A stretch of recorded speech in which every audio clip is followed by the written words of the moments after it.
Baiklah, Assalamualaikum warahmatullahi wabarakatuh. Perkenalkan, saya Richala Raihana S. dengan NIM C0 di 021018. Di sini saya akan menjelaskan hasil presentasi saya, hasil kerja saya yang berjudul Konsep Penghasilan dalam Akuntansi Perpajakan. Nah, untuk pengertian penghasilan akuntansi pajak, itu pada dasarnya kata penghasilan merupakan istilah umum yang sering digunakan oleh masyarakat, akan tetapi mendefinisikan apa yang dimaksud dengan istilah penghasilan secara komprehensif bukanlah perkara mudah, atau menurut Brooks 1952 dan menurut Good 1977 menyimpulkan bahwa penggunaan definisi penghasilan bergantung pada konteks dan tujuan yang hendak dicapai. Akibatnya, istilah penghasilan dalam konteks pajak tertentu atau akan berada dengan pengertian penghasilan untuk keperluan teori, modal, ataupun dalam perhitungan pendapatan nasional. Dalam konteks pajak, terdapat dua konsep yang menjadi acuan banyak negara ketika mendefinisikan istilah penghasilan. Yang pertama, adanya konsep sumber atau source concept, yang dimana merupakan konsep yang dikembangkan oleh negara-negara di Eropa. Dan yang kedua, konsep akresi atau accretion concept, merupakan konsep yang dikembangkan oleh tiga ahli di bidang pajak, yaitu George Charles, Robert Murray Hague, dan Henry C. Simons, sehingga konsep ini dikenal dengan pula istilah SHS concept. Untuk konsep sumber, source concept, berdasarkan konsep yang dikenal dengan istilah the source concept of income, ini menghasilkan atau penghasilan adalah merupakan penerimaan yang mengalir terus-menerus dari sumber penghasilan, dan singkatnya penghasilan muncul hanya apabila terdapat sumber penghasilan yang berkesinambungan. Kata kuncinya dari definisi penghasilan berdasarkan konsep adalah keterkaitan antara penghasilan dan sumber daya atau Holmes 2001. Definisi penghasilan dalam konsep sumber ini hanya mencakup penghasilan berdasarkan dari suatu sumber yang tidak termasuk keuntungan dari penjualan sumber itu sendiri. Oleh karena itu, berdasarkan konsep ini, capital gains yang merupakan keuntungan dari penjualan sumber penghasilan tidak termasuk dalam pengertian penghasilan Lang 2005. Untuk konsep akresi tersebut merupakan konsep akresi dikembangkan oleh tiga ahli ekonomi di bidang pajak, yaitu Gary Sachs, Robert Murray Hague, dan Henry C. Simon, sehingga konsep ini dikenal pula dengan istilah SHS konsep. Berdasarkan SHS konsep, yang termasuk dalam pengertian penghasilan merupakan atau mencakup upah atau gaji penghasilan, usaha sewa, royalti, penghasilan dari modal hibah dan warisan, natura dan kenikmatan, pensiun, penghasilan dari pengalihan, serta penghasilan sewa. Selain itu, penerapan SHS konsep juga menyebabkan capital appreciation masuk dalam pengertian penghasilan untuk tujuan pajak. Dalam dunia pajak, konsep agresi yang dikembangkan oleh Sachs, Haig, dan Simon menjadi salah satu konsep penghasilan yang paling banyak mempengaruhi tax policy di berbagai negara. Alasannya mengapa konsep ini dianggap paling mencerminkan keadilan sehingga mudah untuk diterapkan. Bahkan definisi penghasilan berdasarkan konsep ini yang menjadi atau mendapat predikat sebagai definisi penghasilan yang diterima secara umum. Untuk objek pajak penghasilan, yaitu bukanlah sesuatu yang berlebihan jika dikatakan bahwa diskusi terpanjang dalam teori perpajakan adalah mengenai konsep dan desain pajak penghasilan atau PPH. Salah satunya ketika menyusun dan menerapkan apa saja yang menjadi objek PPH. Secara universal atau secara umum, telah penentu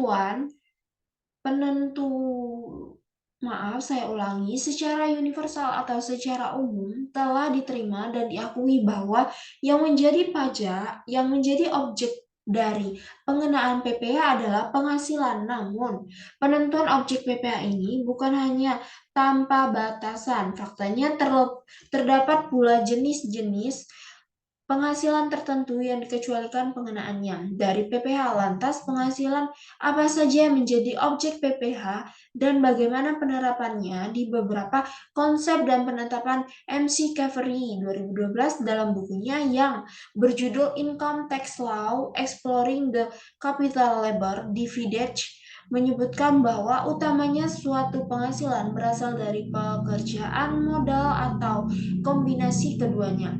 Selain itu, penghasilan juga dapat diperoleh dari kegiatan usaha atau dikenal dengan istilah business income, namun tidak tertutup kemungkinan pula suatu penghasilan diproses selain dari pekerjaan modal ataupun kegiatan usaha. Untuk penghasilan yang terakhir ini sering disebut dengan istilah penghasilan lain-lain. Objek PPh-nya pada dasarnya dapat dikelompokkan menjadi 4 kelompok. Untuk yang pertama, itu ada penghasilan dari hubungan pekerjaan yang penghasilan dari hubungan karyawan dan pemberi kerja, misalnya gaji, honorium, tunjangan, upah, dan lainnya. Negara berbeda menentukan apa saja yang menjadi elemen dari penghasilan ini. Dan yang kedua, adanya penghasilan dari kegiatan usaha yang didefinisikan sebagai penghasilan dari kegiatan yang dilakukan seseorang secara teratur untuk menghasilkan keuntungan. Dan yang ketiga, adanya penghasilan modal, merupakan penghasilan yang diterima sebagai imbalan atas modal berupa uang, barang, modal, dan kekayaan intelektual, misalnya bunga sebagai imbalan atas penjaminan uang, dividen sebagai imbalan atas penyertaan modal ekuitas dalam bentuk saham, yaitu royalti sebagai imbalan atas penggunaan hak cipta, paten, atau know-how, serta atas sewa tanah, bangunan, dan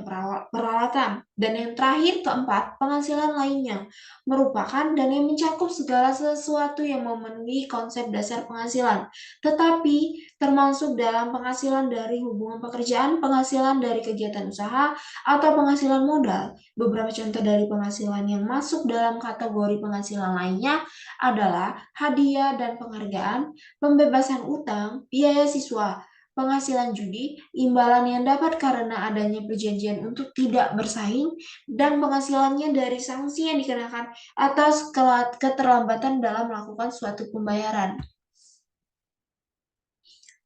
Bagaimana dengan objek PPh di Indonesia? Pada tahun 1983, Indonesia melakukan reformasi pajak dengan disetujuinya Undang-Undang Perpajakan yang baru. Salah satu undang-undang perpajakan yang disetujui pemberlakuannya adalah Undang-Undang Pajak Penghasilan Nomor 7 Tahun 1983. Terjadinya pergantian undang-undang pada saat itu berimbas pada berubahnya sistem PPh yang selama ini berlaku di Indonesia.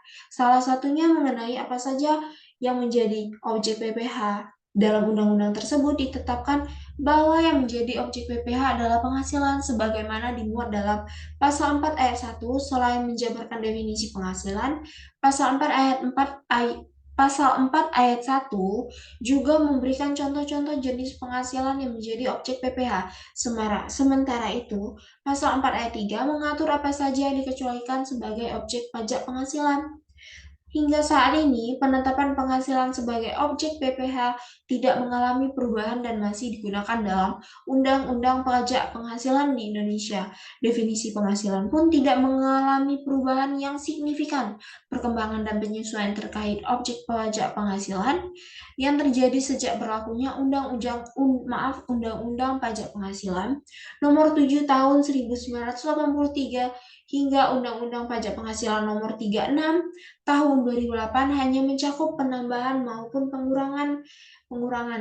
Contoh-contoh objek PPh misalnya dalam Undang-Undang PPh Nomor 17 Tahun 2000 terdapat 16 contoh jenis penghasilan yang merupakan objek pajak penghasilan.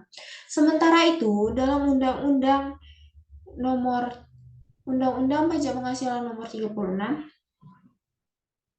Tahun 2008, contoh jenis penghasilan yang menjadi objek pajak penghasilan bertambah menjadi 19 jenis. Untuk klasifikasi pajak atas penghasilan. Pajak penghasilan adalah pajak yang dikenakan atas objek pajak penghasilan sebagaimana diatur dalam Undang-Undang Pajak Penghasilan, PPh atau pajak penghasilan, yang merupakan dikenakan kepada orang pribadi atau badan atas penghasilan yang diterima atau diperoleh dalam suatu tahun pajak. Untuk penghasilan yang termasuk objek pajak, itu yang menjadi objek pajak adalah penghasilan yaitu setiap tambahan kemampuan ekonomis yang diterima atau diperoleh wajib pajak baik yang berasal dari Indonesia maupun dari luar Indonesia yang dapat dipakai dan dikonsumsi atau untuk menambah kekayaan wajib pajak bersangkutan. Baiklah, saya akhiri presentasi saya. Mohon maaf jika bila ada kesalahan dalam pengucapan atau penyampaian, mohon dimaafkan. Saya akhiri dengan Assalamualaikum warahmatullahi wabarakatuh. Terima kasih.